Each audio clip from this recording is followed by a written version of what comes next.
1775 শকাব্দ, 1260 সাল। 8ই পৌষ, বৃহস্পতিবার, কৃষ্ণা সপ্তমী তিথি, রাত্রি 2 দণ্ড, 9 পল, ইংরেজি 1853 খ্রিস্টাব্দ। 22শে ডিসেম্বর বাঁকুড়া জেলায় জয়রামবাটির গ্রামে জননী শারদেশ্বরী জন্মগ্রহণ করেন। জয়রামবাটির গ্রামে শ্রী রামচন্দ্র মুখোপাধ্যায় অতি নিষ্ঠাবান ধার্মিক ব্রাহ্মণ ছিলেন। মা তাহারই তনয়ারূপে ধরণীকে কৃতার্থ করিতে অবতীর্ণা হইয়াছিলেন। 1263 সালে শিশি মার বয়স যখন মাত্র 6 বৎসর, তখন যুগাবতার শ্রী রামকৃষ্ণের সহিত তাঁহার শুভ পরিণয় হয়। ইহার প্রায় 7 বৎসর পরে তিনি শ্বশুরালয় কামারপুকুরে প্রথম আসেন। এই যে বিবাহ, এটি একটি আশ্চর্য পরিণয়। শোনা যায়, বিবাহের পূর্বেই রমণীগণের ভোজনস্থলে ঠাকুর ও মা যখন নিজ নিজ জননীর সঙ্গে বনভোজনে আসিয়াছিলেন, তখন তাহাদের প্রথম সাক্ষাৎ হইয়াছিল। ইহার পর যখন ঠাকুরের নানা স্থানের বিবাহ সম্বন্ধ হইতেছিল, তখন কন্যা যে নির্দিষ্ট হইয়াই আছেন, এ কথা ঠাকুর স্পষ্টই জানিয়াছিলেন। এবং জয়রামবাটি গ্রামে সেই 6 বৎসরে কুমারীটি তাহার মনোনীতা ও নিরূপিতা বলিয়া প্রকাশ করিয়াছিলেন। কিন্তু বিবাহের পর সেই মনোনীতা পত্নীর জন্য তাহার বিশেষ আগ্রহ দেখা যায় নাই।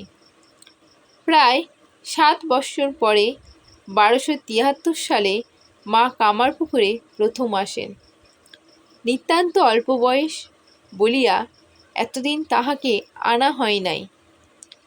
ইহার 5 বৎসর পরে 1278 সালে ফাল্গুন মাসে মা দক্ষিণেশ্বরে প্রথম আসেন।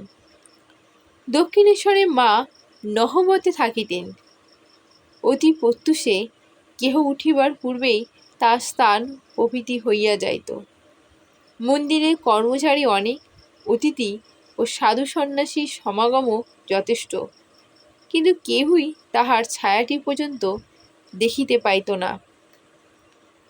ঠাকুর সর্বদাই ভাবে মগ্ন রহিতেন, আর সেই ভাবাবেশেই তাহাকে যা কিছু সম্ভাষণ করিতেন, তাহাতেই মায়ের আনন্দের সীমা থাকিত না। যতটুকু স্বামীর সেবাকার্যের ভার পাইতেন, তাহাই তাহাকে পরিতৃপ্ত রাখিত, এবং সেই তৃপ্তিতেই তিনি পরমানন্দিতা রহিতেন।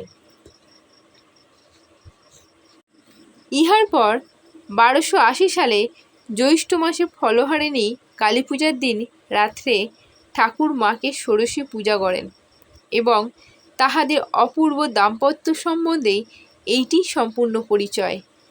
আগেই বলিয়াছি, এই বিবাহ একটি আশ্চর্য পরিণয়। ভাবুকের মনে ইহাতেই হরগৌরীর দাম্পত্য মাধুর্য চিত্ত জাগরিত হয়। সম্পূর্ণ কাম গন্ধহীন একান্ত প্রীতিপূর্ণ এই যে দাম্পত্য প্রেম, জগৎ সংসারে ইহার অনুরূপ কোথাও খুঁজিয়া পাওয়া সম্ভব নয়। অথচ ইহা এমন সহজ ও সরল ভাবপূর্ণ যে বিন্দুমাত্র অস্বাভাবিকতা তাহাতে নাই।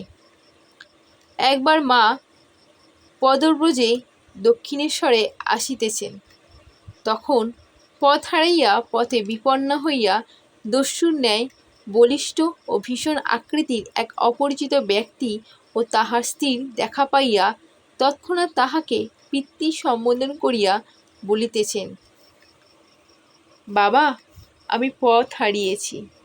তোমার জামাই দক্ষিণেশ্বরে থাকেন, সেইখানে আমি যাচ্ছি। এই তোমার জামাই।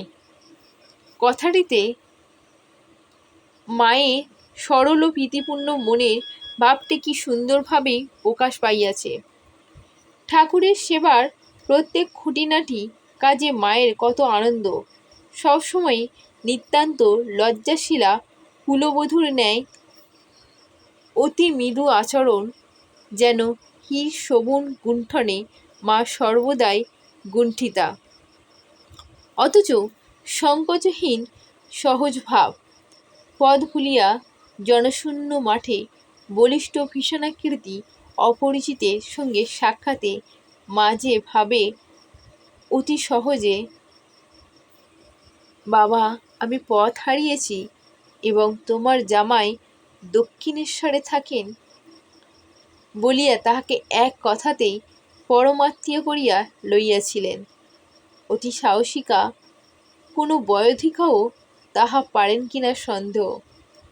অথচ মা নিতান্ত সরলা গ্রাম্য মেয়ে মাত্র। স্বামী সন্দর্শনের আশায় অতিমাত্র আনন্দিতা হইয়া পথ চলিতেছেন। তাহার অনভ্যস্ত পথক্লেশে তাহাকে ক্লিষ্ট করিতে পারিতেছে না।